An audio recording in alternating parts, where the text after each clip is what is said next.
साथियों नमस्कार, स्वागत है आपका अपने चैनल हार्ड हैबिट्स क्लब में। टी बर्ब कैप्सूल के बारे में जानकारी मिलने वाली है कि यह टी बर्ब कैप्सूल है, यह हम पशुओं की किन किन बीमारियों में दे सकते हैं, कब देना चाहिए, कितने देने चाहिए, क्या प्रेगनेंसी पूरी तरीके से सेफ है, क्या आपने अभी तक इनके बारे में जाना है, कभी सोचा है ये टी बर्ब जो कैप्सूल आती है, कई सारी वीडियो में बता चुका हूँ, क्या आप इनका उपयोग करते हैं? यदि आप इनका उपयोग नहीं करते तो आप बहुत कुछ अभी तक नहीं जानते, क्योंकि यह टी बर्ब कैप्सूल ऐसे कैप्सूल है जो इनमें साल्ट उन साल्ट का इंजेक्शन नहीं आता है,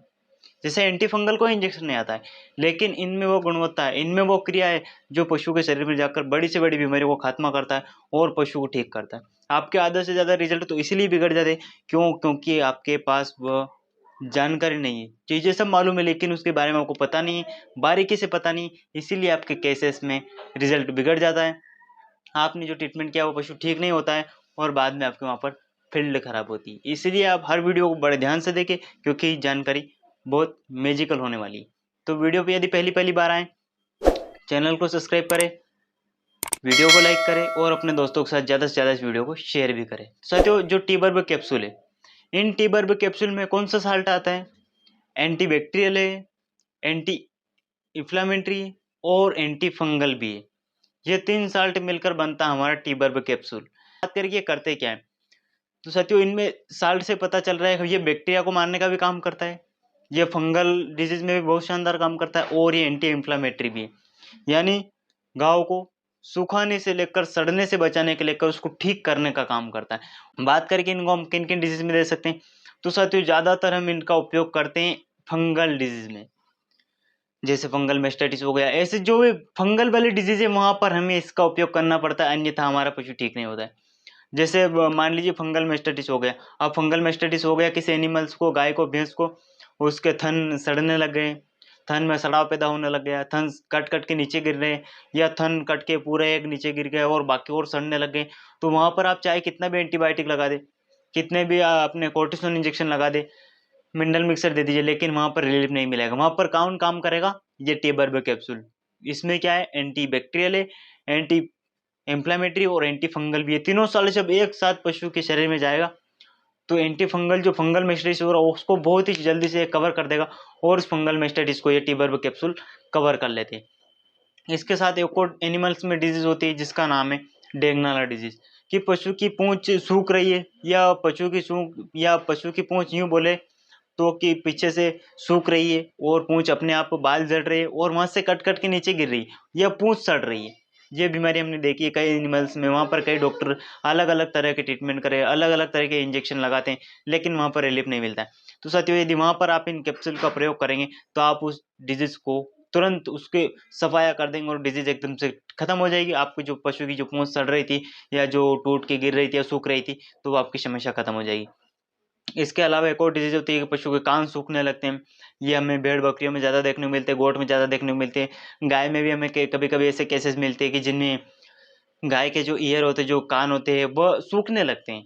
तो जहाँ पर भी ऐसे केसेस यदि आपको मिलते हैं, आप वहाँ पर कुछ भी इंजेक्शन लगाएंगे तो इंजेक्शन से ठीक होने वाली डिजीज नहीं है। इनमें हमें इन कैप्सूल का प्रयोग करना पड़ता है जो कि एंटी फंगल है, और एंटी फंगल जो ऐसा होता है जो फंगल डिजीज हो उसको खात्मा करता है और अपने पशु को इस बीमारियों से बचाने का और उस बीमारी पे रोकने का काम करता है।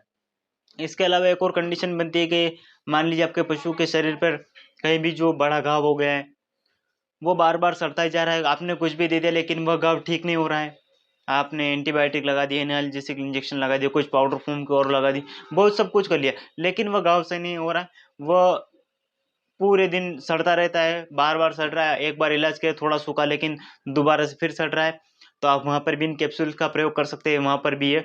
तुरंत रिजल्ट देते हैं और आपके पशुओं को ठीक करने का काम करते हैं। इसके अलावा पशुओं के शरीर में कहीं पर भी यदि पस बन रहा है,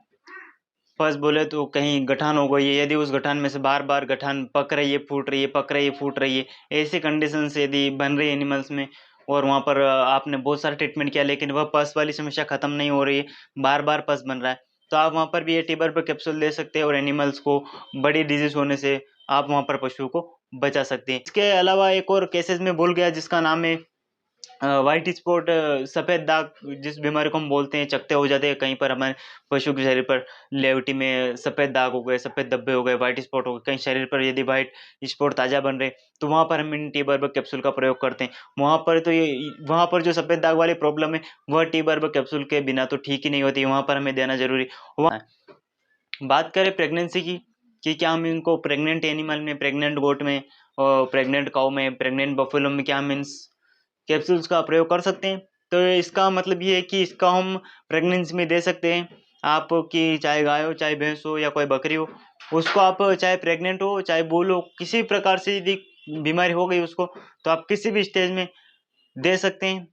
बात करें इसकी डोसेज की, क्या हम इसको कितना दे सकते हैं एनिमल्स को, लार्ज एनिमल्स को, गोट को? तो साथियों, जो हमारी लार्ज एनिमल्स है, जैसे कैटल हो गया 3 से 4 कुंटल, यदि किसी पशु अपना वजन रखता है, गाय अपना वजन रखती है, तो उस कैटल को आप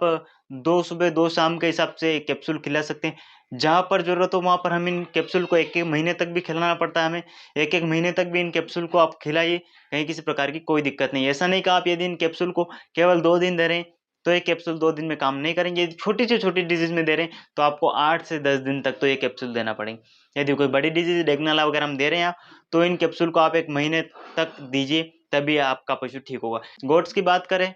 तो जो छोटे स्मॉल एनिमल है, जैसे कुत्ता है, बैल, बकरी, उनमें यदि आप देना चाहें, तो 1 कैप्सूल पर डे के हिसाब से दे सकते हैं, या 1-1 कैप्सूल केसेस के हिसाब से आप 1-1 कैप्सूल सुबह-शाम भी दे सकते हैं, कहीं किसी प्रकार की कोई दिक्कत नहीं। प्रेगनेंसी पूरी तरीके से सेफ है, आप किसी भी स्टेज में प्रेगनेंसी में एनिमल्स को दे सकते हैं। तो मिलते हैं किसी ऐसे और नॉलेजेबल वीडियो के साथ, तो तब तक के लिए जय हिंद, जय भारत।